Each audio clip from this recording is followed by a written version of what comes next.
গুরুস্থানের একটু মাটি বায়না করে রাখ রে, এখনই তোর আসতে পারে চলে যাওয়ার ডাক।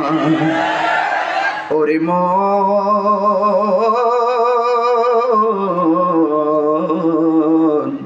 গুরুস্থানের একটু মাটি বায়না করে রাখ রে, এখনই তোর আসতে পারে চলে যাওয়ার ডাক।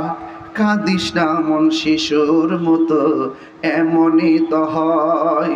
এই তো জীবন অন্যের দেয়া, তোর তো জীবন নয় রে, তোর তো জীবন নয়। খাঁচার ভিতর প্রাণের ময়না, চিরদিন আর আপন রয় না।